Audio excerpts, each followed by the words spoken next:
Bismillahirrahmanirrahim. Assalamualaikum warahmatullahi wabarakatuh.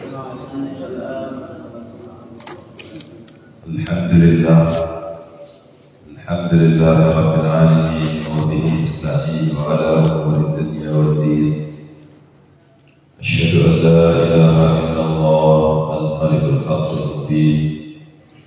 وأشهد أن سيدنا محمدا عبده ورسوله صادق الوعد الأمين. اللهم يا دائم الفضل على البرية يا باسط اليدين في العطية يا صاحب المواهب السامية صل على سيدنا محمد خير الواسطية واغفر لنا يا ذا العلا في هذه الساعة. اللهم صل على سيدنا محمد وعلى آله وصحبه أجمعين. سبحانك لا علم لنا إلا ما علمتنا إنك أنت العليم الحكيم. رب اشرح لي صدري ويسر لي أمري واحلل عقدة من لساني يفقهوا قولي بجاه النبي وآله وأصحابه أما بعد. Hadirin jamaah subuh Masjid Al-Habib yang dimuliakan oleh Allah Subhanahu wa taala.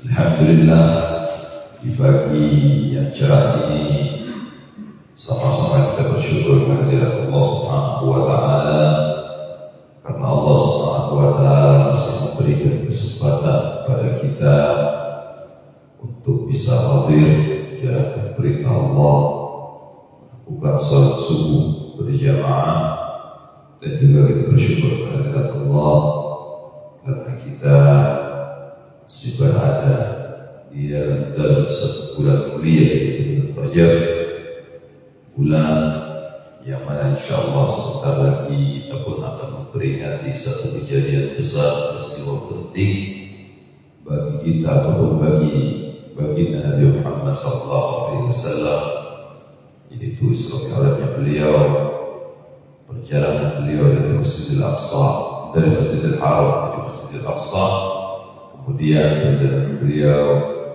menghadap Allah Subhanahu wa taala.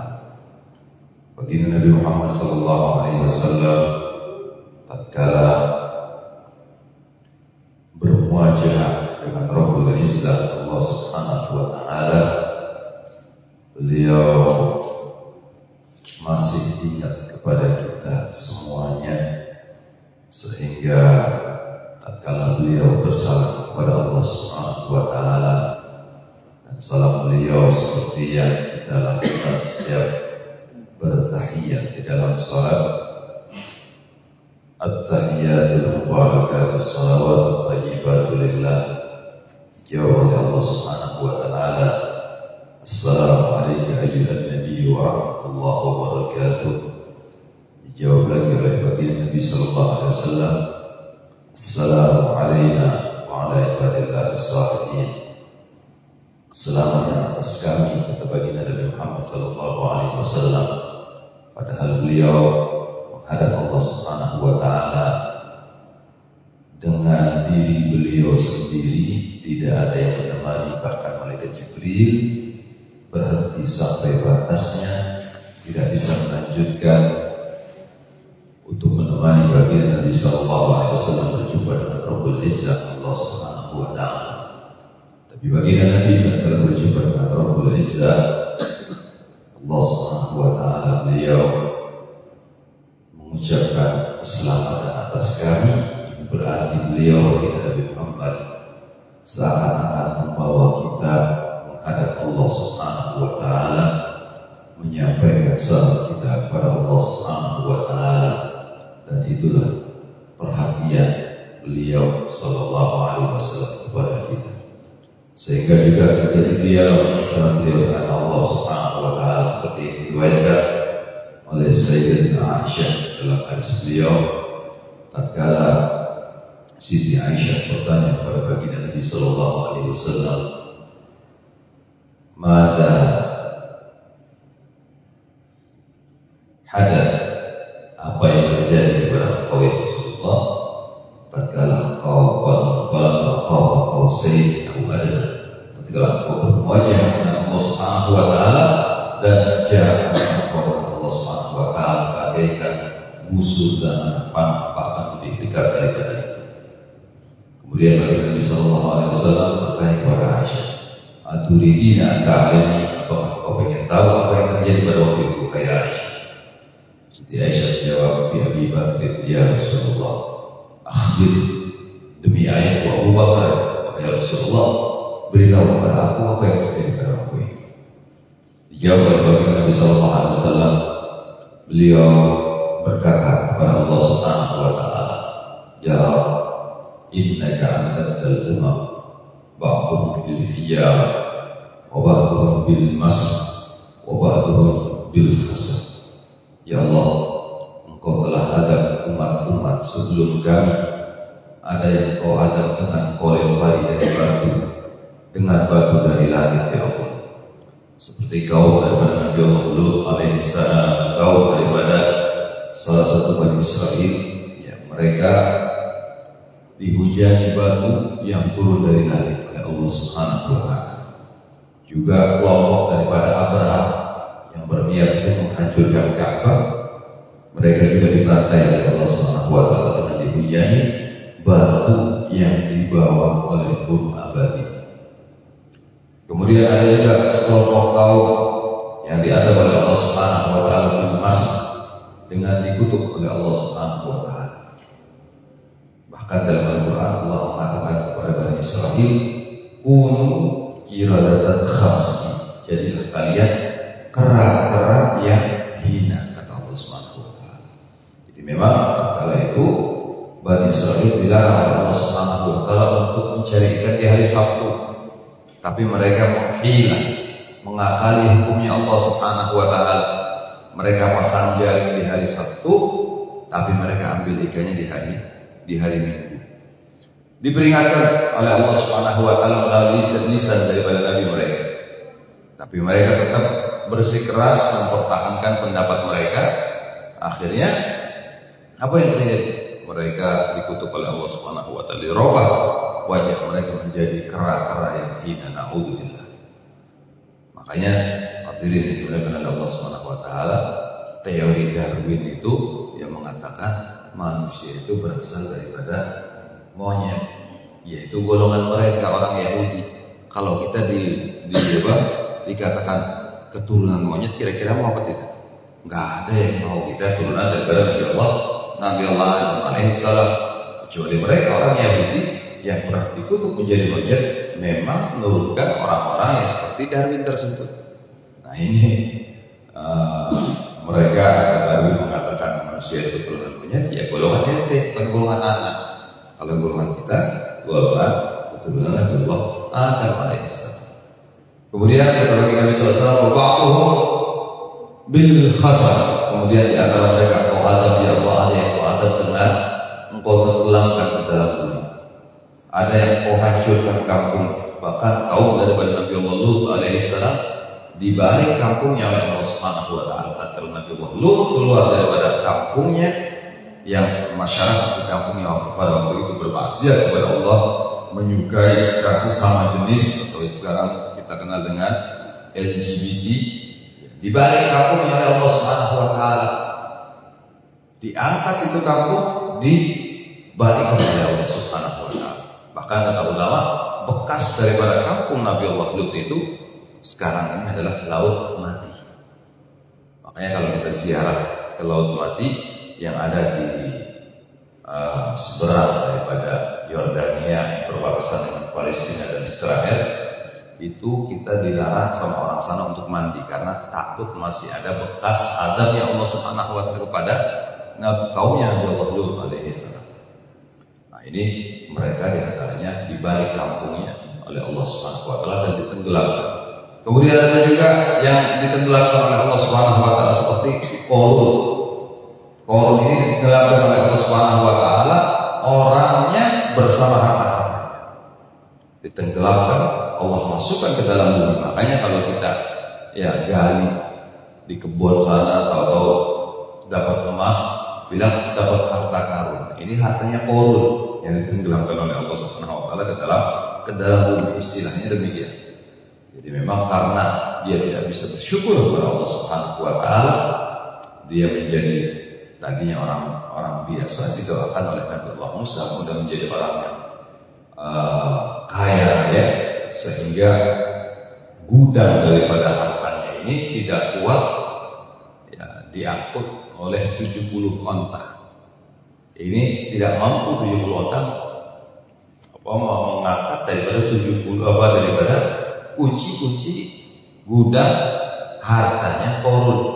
Dia tidak bersyukur kepada Allah Subhanahu wa taala, akhirnya ditenggelamkan oleh Allah Subhanahu wa taala bersama harta-hartanya. Ini kaum-kaum yang ditenggelamkan oleh Allah Subhanahu wa taala.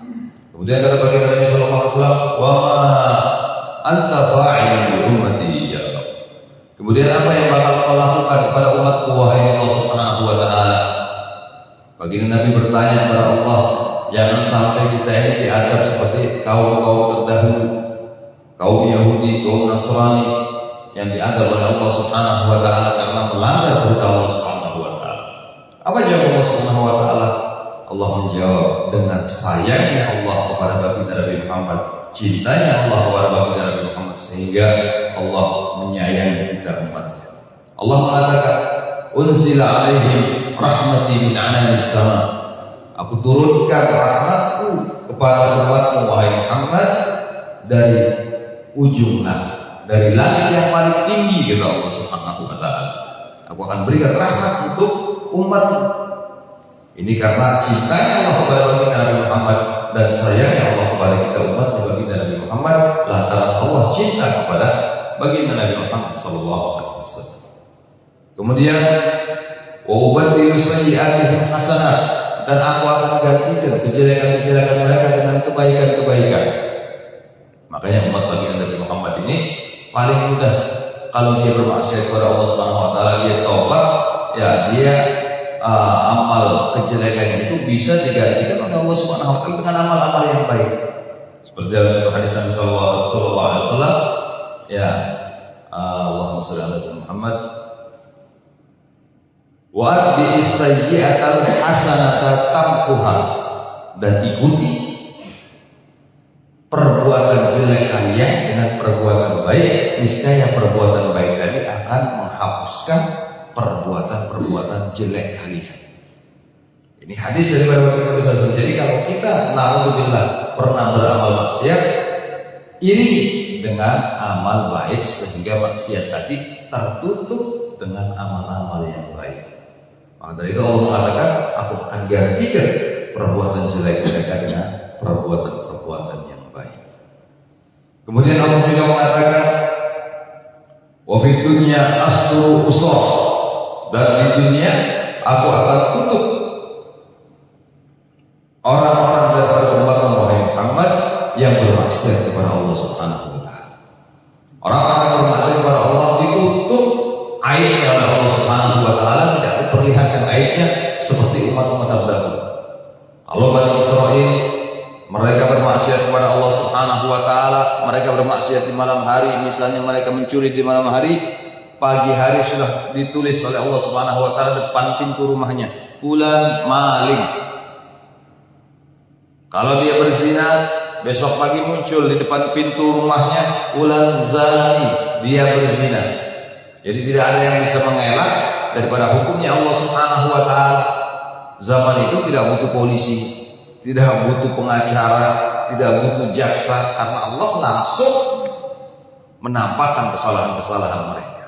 Ini Bani Israil. Tapi kita umatnya baginda Nabi Muhammad ditutup aibnya oleh Allah Subhanahu wa taala tatkala mereka bermaksiat kepada Allah Subhanahu wa taala, tak dengan harapan agar mereka bisa bertobat kepada Allah, mohon ampun kepada Allah, dan kembali kepada Allah Subhanahu wa taala. Maknanya kita diberikan kesempatan untuk bisa kembali kepada Allah selama kita tidak mengungkapkan dosa kita kepada orang lain, atau yang disebut oleh baginda Nabi sallallahu alaihi wasallam al-mujahir. Kalau sudah mujahir, mengungkapkan maksiat yang dia lakukan kepada orang lain, maka dosanya tidak akan diampuni oleh Allah Subhanahu wa taala. Selama masih dia tidak ceritakan, dia akan diampuni tatkala dia kembali bertobat kepada Allah Subhanahu wa taala. Sekarang kan banyak kalau sudah orang maksiat, dia bangga cerita sama kawannya. Kemarin ya malam tahun baru ya minum 1 kerat saya nggak mabok misalnya. Cerita sama orang lain, itu dosa yang tidak akan diampuni oleh Allah Subhanahu wa taala karena dia sudah berbangga dengan maksiat yang dia lakukan pada orang lain.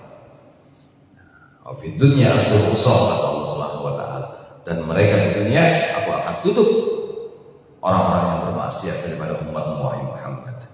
Wa fil akhirati usyafi'uka fin nas, dan di akhirat nanti aku akan berikan hak kepada engkau untuk bisa memberikan syafaat kepada umat Muhammad.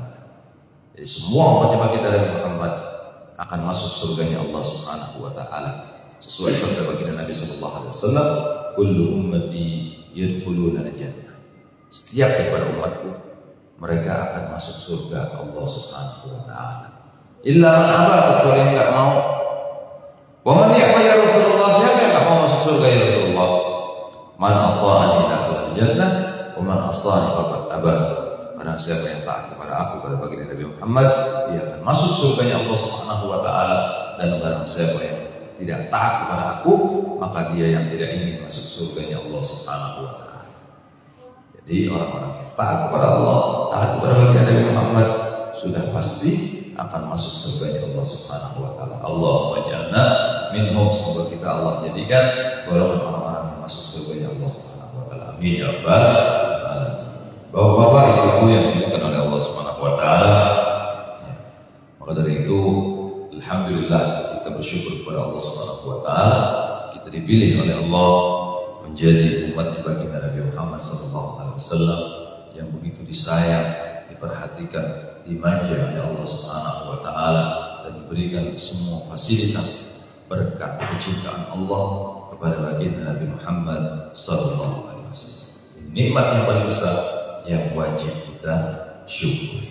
Insyaallah pada pagi hari ini sama-sama kita lanjutkan pelajaran kita, yaitu kitab Tarikhul Hawadits wal Ahwal an-Nabawiyah yang karangan Syekh Muhammad bin Ali al-Maliki, sampai kepada ucapan beliau qala al-mu'allif rahimahullah wa nafa'ana bihi wa bi ulumi tarihi amin dan qala ghazawatuhu sallallahu alaihi wasallam wa saraya, peperangan baginda Nabi Muhammad sallallahu alaihi wasallam.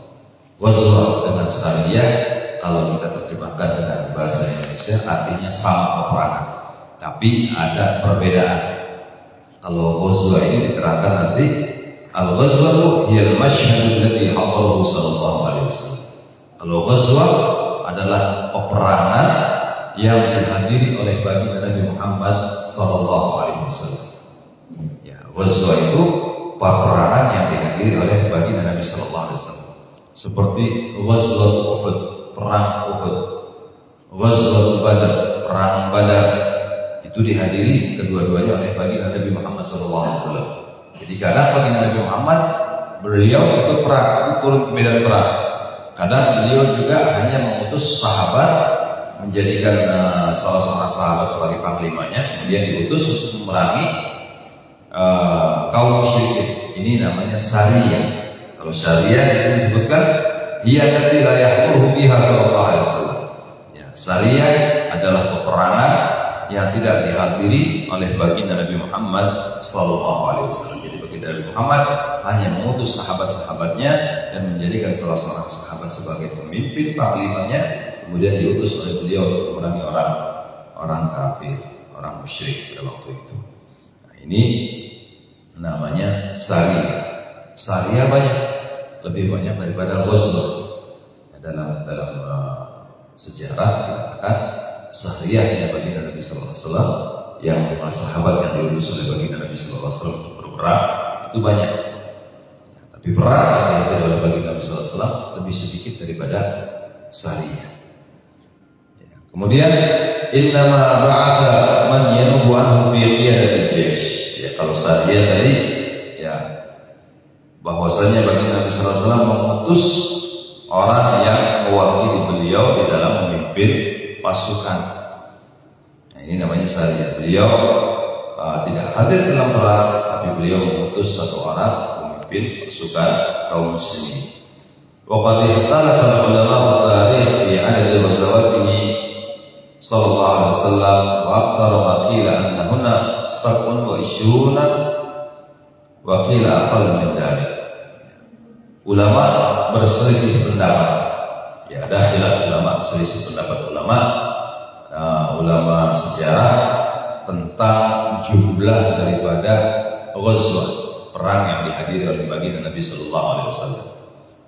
Ya, ada yang mengatakan perangnya baginda Nabi Muhammad SAW yang dihadiri beliau adalah jumlahnya 27 peperangan.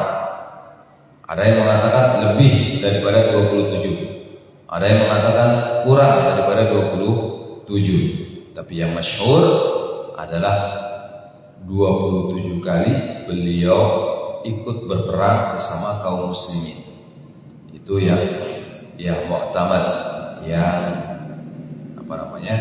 yang pendapat yang paling kuat. 27 kali baginda Nabi sallallahu alaihi wasallam ikut berperang bersama kaum muslimin.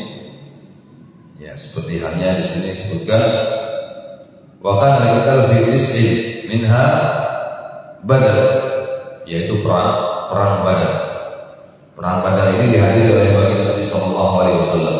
Tatkala perang Badar, baginda Nabi sallallahu alaihi wasallam mendengar bahwasannya ada kafilah kaum kafir Quraisy yang datang dari negeri Syam singgah di satu desa namanya Badar di luar daripada kota Madinah.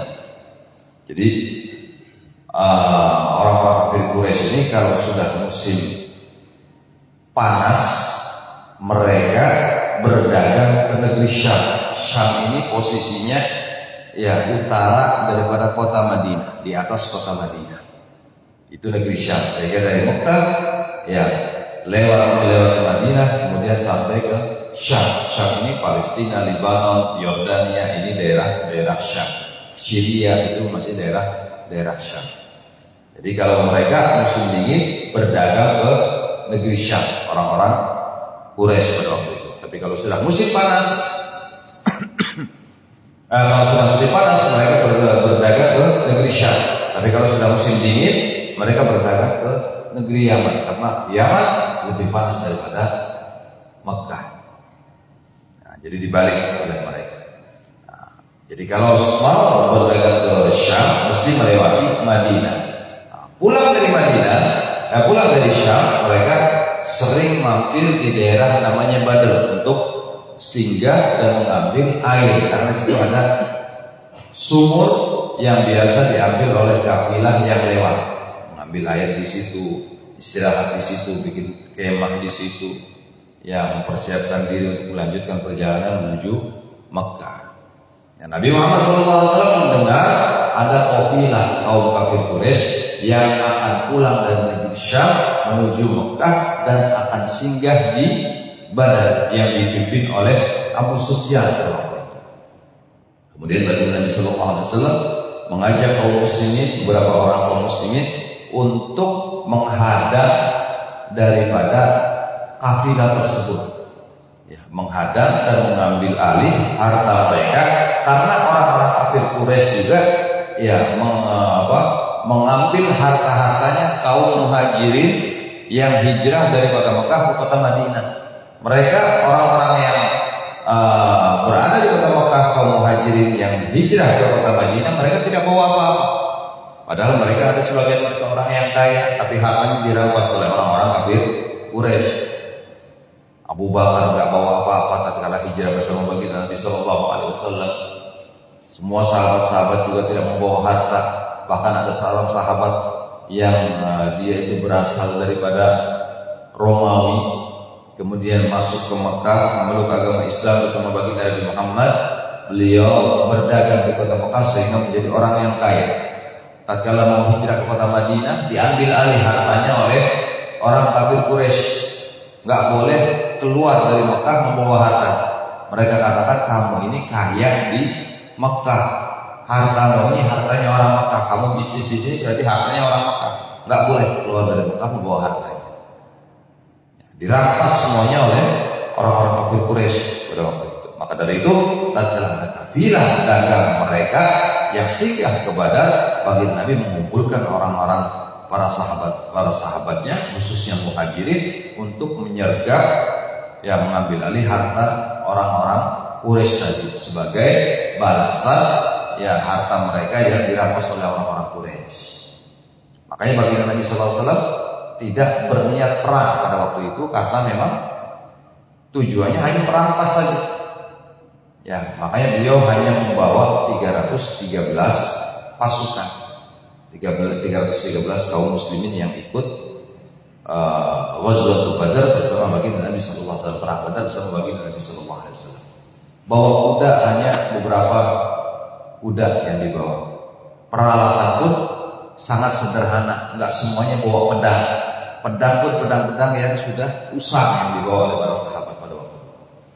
Kemudian Abu Sufyan mendengar berita bahwa dia akan disergap oleh kaum muslimin, mengutus utusan untuk meminta bantuan dari orang Mekah. Kemudian diutus, ya, 1000 orang dari Mekah untuk membantu untuk mengamankan kafilahnya Abu Sufyan tadi yang akan disergap oleh kaum muslimin. Jadi diutus 1000 orang, ya, baginda Nabi SAW hanya membawa 313 orang. Di antara orang kafir Quraisy yang diturunkan untuk mengamankan harta mereka, kafilah mereka, yaitu Abu Jahal, Utbah bin Rabi'ah, pembesar-pembesar Quraisy yang memusuhi baginda Nabi Shallallahu Alaihi Wasallam. Ya, sehingga Abu Jahal pun terbunuh di perang Badar. Nah, kemudian terjadi peperangan antara kaum muslimin yang jumlahnya 313 menghadapi kaum kafir Quraisy yang jumlahnya 1000-an.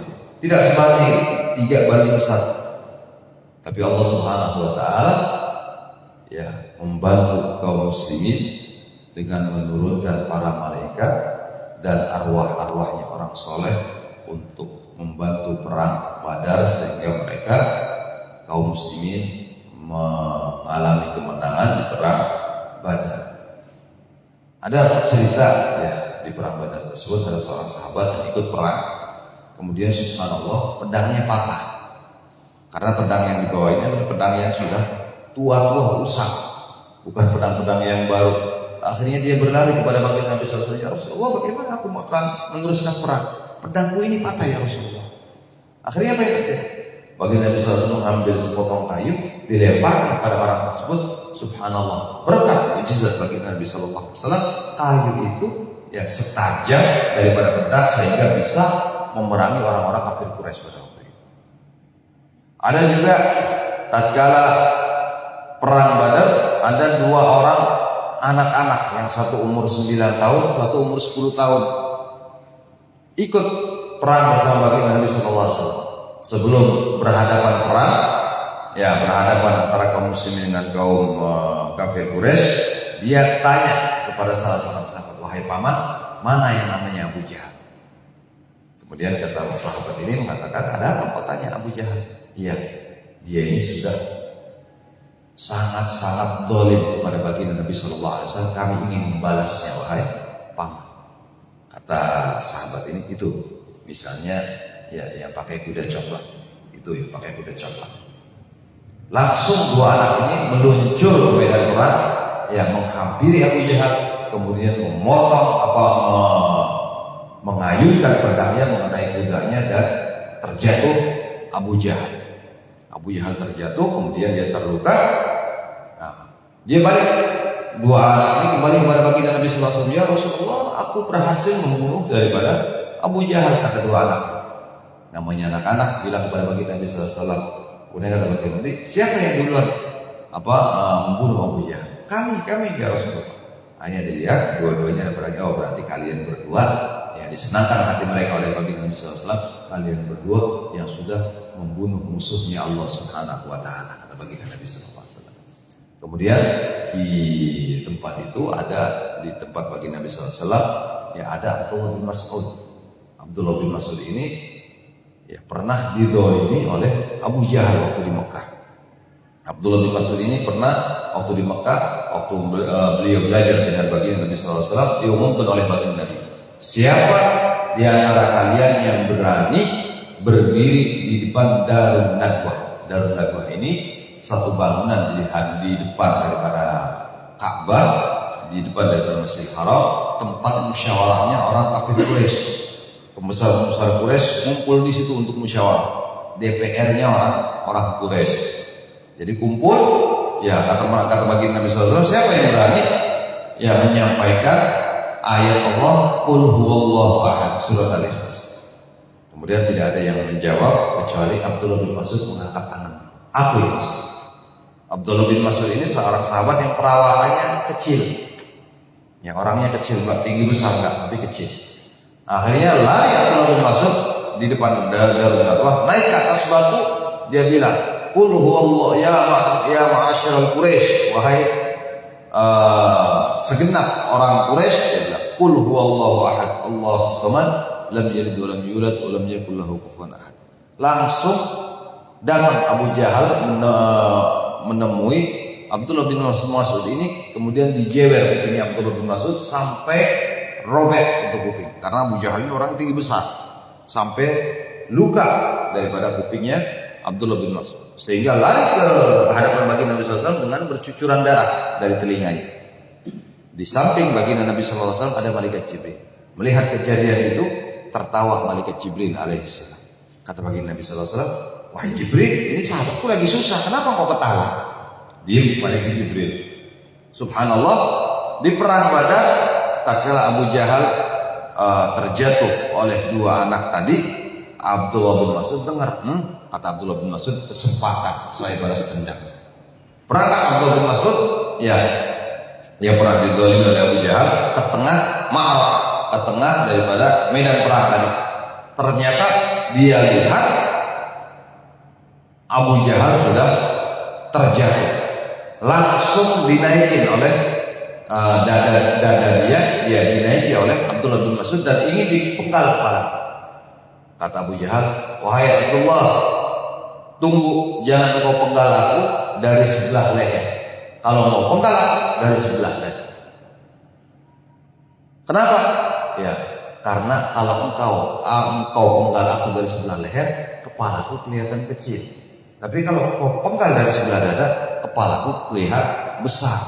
Kata Habib Umar bin Hafid, itulah Fir'aunnya Nabi Muhammad, lain dengan Fir'aunnya Musa. Kalau Fir'aunnya Musa sudah mau mati, dia mengatakan aman Nabi Rabbi Musa wa Harun. Ya, aku beriman kepada Tuhannya Musa dan Harun. Nyerah. Tapi Fir'aunnya Nabi Muhammad SAW, musuh daripada baginda Nabi Muhammad, sudah mau mati masih sombong. Abu Jahal masih sombong. Kalau mau bunuh, mau penggal dari sebelah dada, jangan sebelah kepala, biar kepalaku terlihat besar. Akhirnya dipenggal oleh Abdullah bin Mas'ud kepala daripada Abu Jahal ini. Kemudian karena kepalanya besar, dia tidak kuat untuk menggotongnya, membawanya ke hadapan baginda Nabi SAW. Akhirnya kupingnya diikat oleh Abdullah bin Mas'ud, diseret sampai robek itu kuping, sama seperti kejadian yang Abu Jahal lakukan kepada Abdullah bin Mas'ud. Datang kepada baginda Nabi SAW, ada malaikat Jibril lagi. Kata malaikat Jibril, ketawa lagi malaikat Jibril. Kata malaikat Jibril, itulah ya Rasulullah, dulu aku menertawakan Abdullah bin Mas'ud ini karena akan terjadi dibalas oleh Allah Subhanahu wa taala seperti kejadian ya tatkala Abdullah bin Mas'ud didolimi oleh Abu Jahal. Ternyata terjadi dibalas oleh Allah Subhanahu wa taala kejadiannya ya langsung dibalas oleh Abdullah bin Mas'ud radhiyallahu taala. Nah, di dalam perang Badar terjadi kemenangan, ya Allah berikan kemenangan pada kaum muslimin karena dibantu oleh Allah Subhanahu wa taala dengan Allah turunkan malaikat-malaikat dan arwah-arwahnya orang yang saleh. Jadi arwah-arwahnya orang yang saleh itu juga diperbantukan tatkala perang Badar. Sehingga Al-Habib Abdullah bin Alawi Al-Haddad Sahibur Ratib, tatkala beliau mengajar kepada murid-muridnya, di hadapan murid-muridnya, ya, baju beliau tersingkap Kemudian ada luka seperti goresan pedang. Ditanya, padahal beliau bin Ali Al-Haddad nggak pernah keluar daripada kota Tarim, karena memang beliau ya dari kecil sudah diambil penglihatannya oleh Allah Subhanahu wa taala. Ditanya oleh wahai Habib, engkau ini nggak pernah keluar daripada kota Tarim, tapi kenapa kok ada goresan pedang di badan di badan wahai Habib, apakah engkau pernah ikut perang? Beliau katakan, inilah bekas perang ya, aku waktu itu masih di alam ruh, diperbantukan oleh Allah Subhanahu wa taala untuk membantu baginda Nabi sallallahu alaihi wasallam bersama para sahabat di perang Badar. Jadi arwah-arwahnya orang saleh pun diperbantukan oleh Allah Subhanahu wa taala. Ya, tatkala perang Badar tersebut. Nah, ini kekuasaan Allah Subhanahu wa taala. Orang soleh yang sudah meninggal ataupun yang belum diturunkan, belum dilahirkan ke dunia, ya mereka diperbantukan oleh Allah Subhanahu wa taala untuk membantu perang Badar yang baginda Nabi Muhammad sallallahu alaihi wasallam. Ini perang Badar. Kemudian Uhud termasuk perang yang dihadiri oleh baginda Nabi sallallahu alaihi wasallam juga adalah perang Uhud. Perang Uhud ini adalah perang yang sangat luar biasa. Ya, perang Uhud, perang yang sangat luar biasa. Jadi baginda Nabi sallallahu alaihi wasallam sudah mengatur strategi yang sangat hebat pada waktu itu. Memang baginda Nabi sallallahu alaihi wasallam sudah mempelajari posisi daripada pegunungan Uhud. Ya, kemudian baginda Nabi sallallahu alaihi wasallam mengatur strategi, mengatur pasukan pemanah harus berada di bukit untuk memerangi garis bagian atas. Sedangkan yang dari bawah, kaum muslimin siap untuk menyerang kaum kafir Quraisy. Jadi dibantu oleh para pemanah yang ada di atas bukit. Akhirnya kata baginda Nabi sallallahu alaihi wasallam kepada para sahabat, jangan kalian meninggalkan posisi kalian apapun yang terjadi.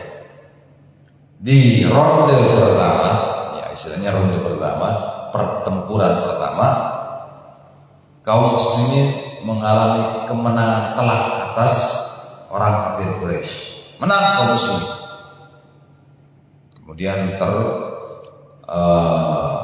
terdengar banyak suara takbir, ini menandakan kaum muslimin menang dalam perang Uhud.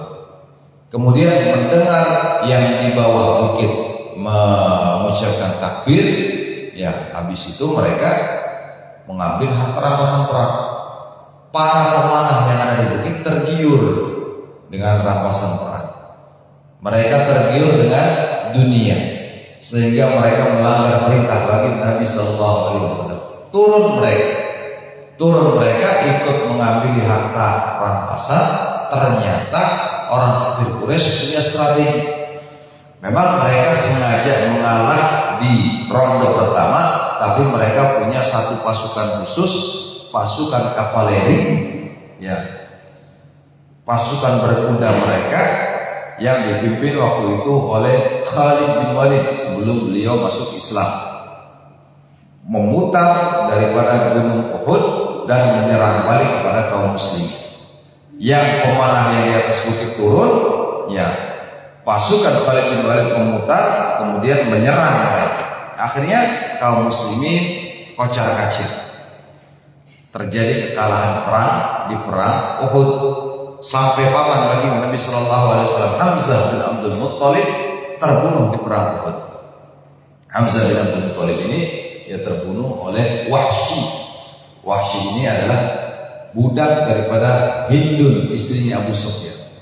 Karena Hindun ini sangat dendam kepada Hamzah, ya karena bapaknya mati di tangan Hamzah, kakaknya mati di tangan Hamzah, ya kemudian saudaranya mati di tangan Hamzah, anaknya juga mati di tangan Hamzah bin Abdul Muttalib. Akhirnya Hindun ini dendam kepada Hamzah bin Abdul Muttalib, sehingga menyuruh Wahsy untuk ikut perang Uhud dan untuk mengincar Hamzah. Wahsy ini adalah budaknya Hindun yang dari Habasyah, sama seperti Bilal bin Rabah, orang hitam, ya, orang Habasyah, orang Ethiopia. Kemudian di perang Uhud tatkala kaum muslimin kalah, Wahsy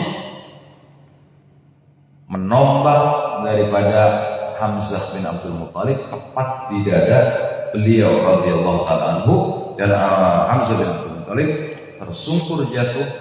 Kemudian Hindun menghampiri daripada jasad Sayyidina Hamzah, ya, kemudian dibelah dadanya, diambil hatinya, saking, ya, kalau orang sekarang bilang gemesnya, saking dendam dan gemesnya Hindun kepada Hamzah, itu hatinya digigit oleh Hindun, dikeluarkan hatinya, digigit karena saking dendam dan gemesnya si Hindun kepada Hamzah bin Abdul Muthalib. Ya. Kemudian, ya, wafat Hamzah bin Abdul Muthalib di tangan Wahsy. Wahsy beberapa tahun setelah itu di Fathu Makkah kalau tidak salah, beliau memeluk agama Islam. Setelah memeluk agama Islam, ya, beliau juga ikut, ya, ke Madinah. Kemudian beliau ikut belajar di Masjid Nabawi, tapi bagi Nabi Shallallahu Alaihi Wasallam tidak mau memandang wajahnya Wahsy. Karena apa? Karena kalau memandang wajahnya Wahsy, teringat pamannya Hamzah bin Abdul Muthalib yang betul-betul sangat membela perjuangan bagi Nabi Sallallahu Alaihi Wasallam. Akhirnya Wahsy ini diperintahkan untuk menjauh dari baginda Nabi Sallallahu Alaihi Wasallam. Baginda Nabi tidak ingin memandang wajahnya Wahsy karena teringat kepada pamannya Hamzah bin Abdul Muthalib. Ya, sampai akhir hayat beliau tidak melihat daripada wajahnya Wahsy. Ya. Kemudian di perang Uhud, ya, Sayyidina Hamzah bin Abdul Muthalib wafat. Dan bagi Nabi Shallallahu Alaihi Wasallam juga, beliau terkena anak panah di gigi seri beliau Shallallahu Alaihi Wasallam, sehingga banyak memunculkan darah. Kemudian diamankan oleh para sahabat Nabi Shallallahu Alaihi Wasallam, dinaikkan ke Gunung Uhud. Ya, Gunung Uhud itu bukan seperti yang kita ziarah kalau kita umroh atau haji, ya, bukit di atas di hadapan daripada kuburannya Sayyidina Hamzah, itu bukan. Nah, itu bukit kecil. Gunung Uhudnya itu yang di belakang yang besar.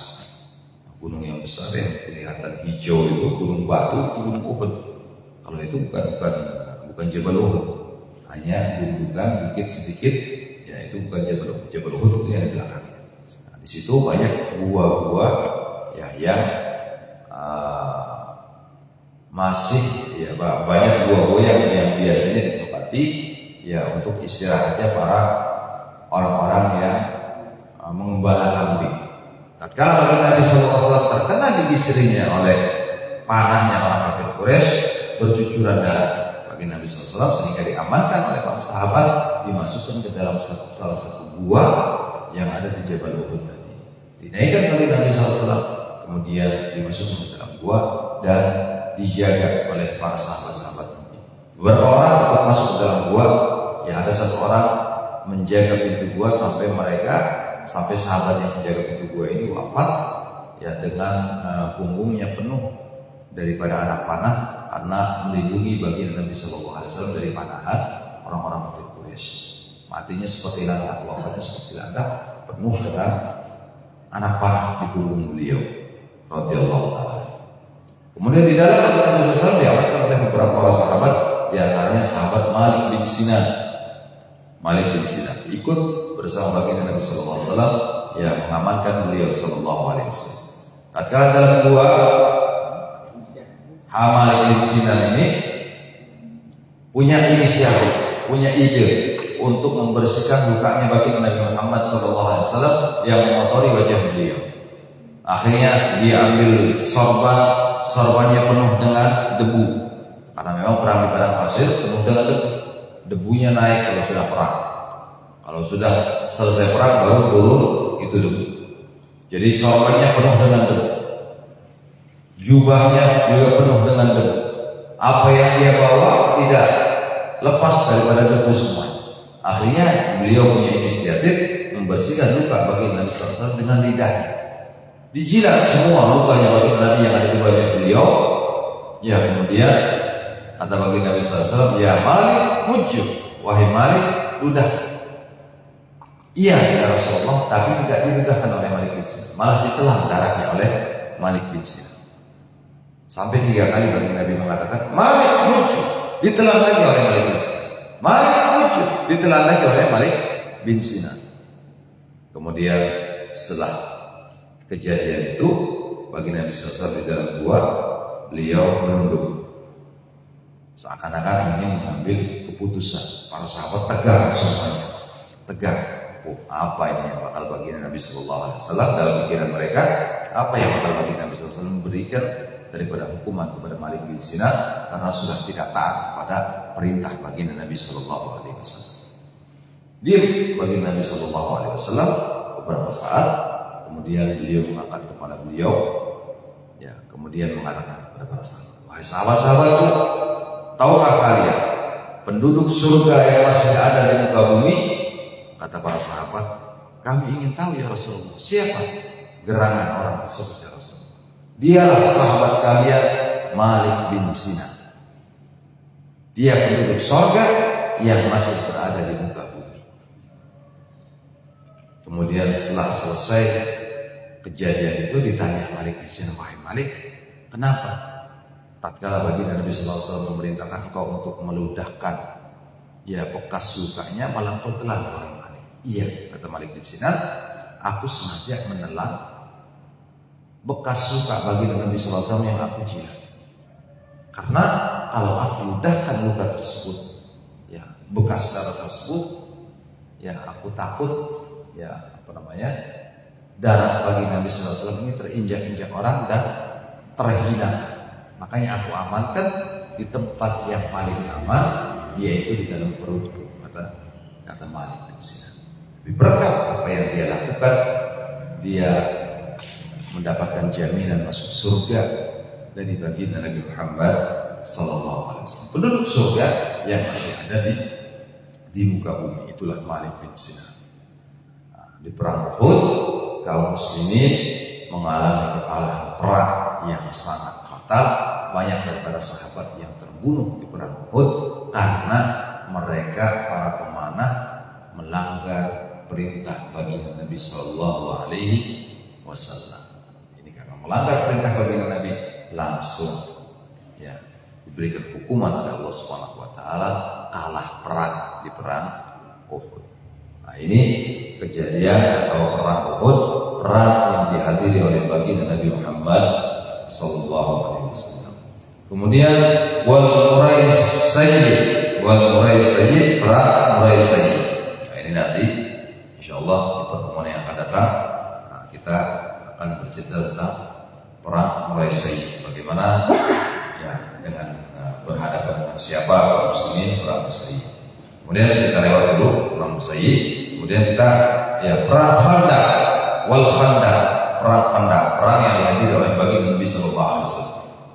Ya, perang Khandaq ini terjadi di kota Madinah. Tatkala itu kaum muslimin mendengar, ya baginda Nabi dan kaum muslimin mendengar kaum kafir Quraisy akan menyerang kota Madinah.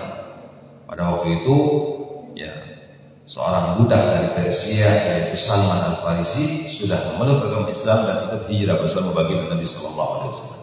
Salman Al-Farisi ini yang dijadikan budak oleh orang-orang kafir Quraisy pada waktu itu, kemudian pindah masuk Islam, pindah ke kota Madinah.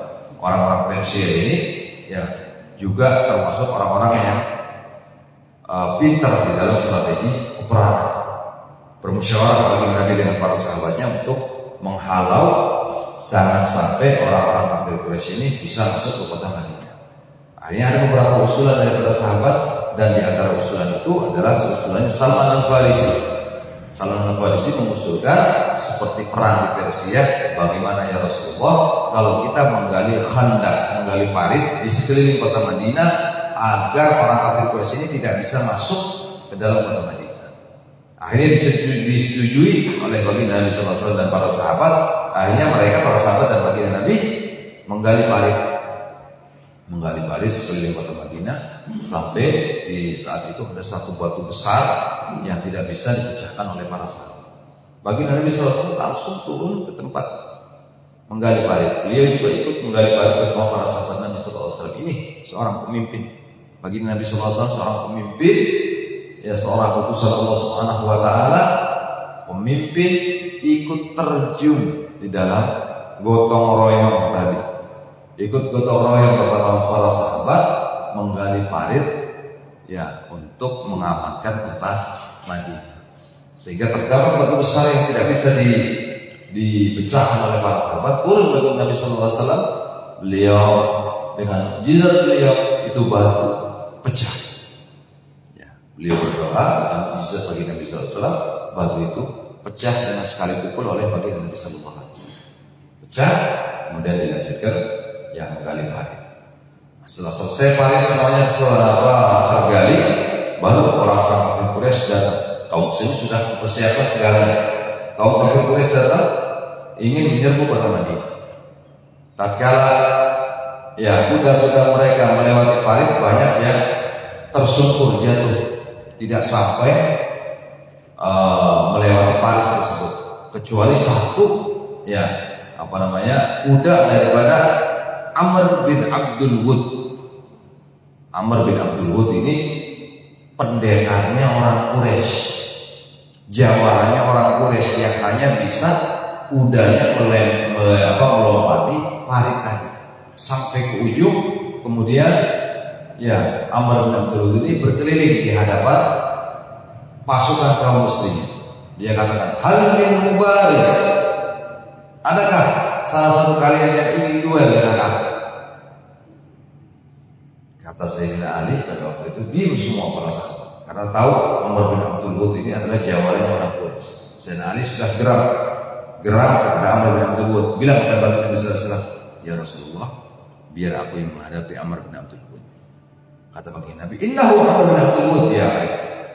La ya'ni innahu Amr bin Abdul Wud. Tidak wahai Ali, dia ini bukan lawan sembarangan. Dia ini jawarannya orang Quraisy, Amr bin Abdul Wud. Jangan engkau menghadapi dia, wahai Ali. Kemudian bilang lagi Amr bin Abdul Wud, hal min mubaris, ada lagi yang mau duel sama aku?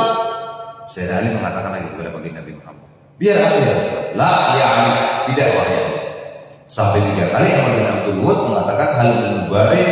Sayyidina Ali mengatakan, ya biar aku yang menghadapi Amr bin Abdul Wud ya Rasulullah. Innahu Amr bin Abdul Wud ya Ali. Walaupun Amr bin Abdul Wud aku akan hadapi ya Rasulullah.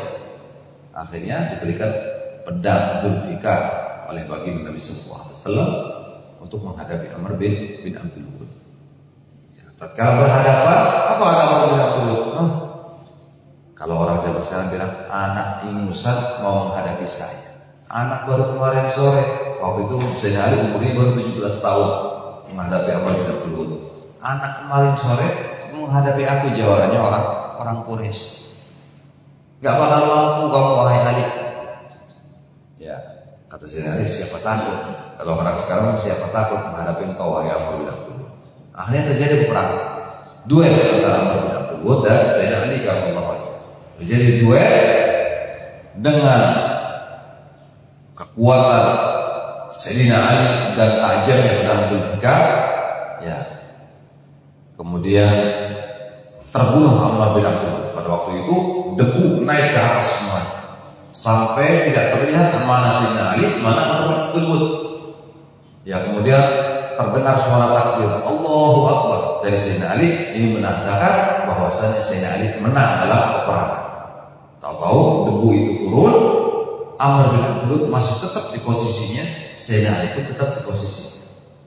Kata Amr bin Abdul Wud, hanya segitu kekuatanmu wahai Ali. Dijawab oleh Sayyidina Ali, tunggu wahai Amr, jangan kau melangkah satu langkah daripada tempatmu. Kalau engkau melangkah satu langkah, kau akan mati, kata Sayyidina Ali. Ternyata benar. Melangkah satu langkah maju ke depan Amr bin Abdul Wud, badannya terbelah menjadi 2. Karena saking kuatnya tebasan Sayyidina Ali dan tajamnya pedang Dzulfikar, sehingga terbelah Amr bin Abdul Wud, tidak terasa olehnya dia itu sudah terbelah badannya. Seperti kalau kita punya samurai ya yang asli atau pedang yang sangat tajam, kalau kita pukulkan ke batang pisang itu tetap bisa tidak goyah, tapi sudah putus. Kalau kita pegang itu baru ya, itulah ya apa yang terjadi pada Amr bin Abdul Wud, terbelah dari ujung rambut sampai ujung kaki, ya kena tepasan Sayyidina Ali, karena kekuatan tepasan Sayyidina Ali dan tajamnya pedang Dzulfiqar, ya, terbelah. Kemudian melangkah setelah terbelah menjadi dua, ya darah, ya istilahnya apa kata orang Jawa, muncrat, apa muncrat, ya kemana-mana sudah darahnya Amr bin Abdul. Makanya kaum muslimin menang tatkala itu di perang Khandaq. Wallahu a'lam bishawab. Insyaallah kita lanjutkan di pertemuan yang akan datang. Ini kalau cerita masalah perang panjang. Ya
Assalamualaikum warahmatullahi wabarakatuh.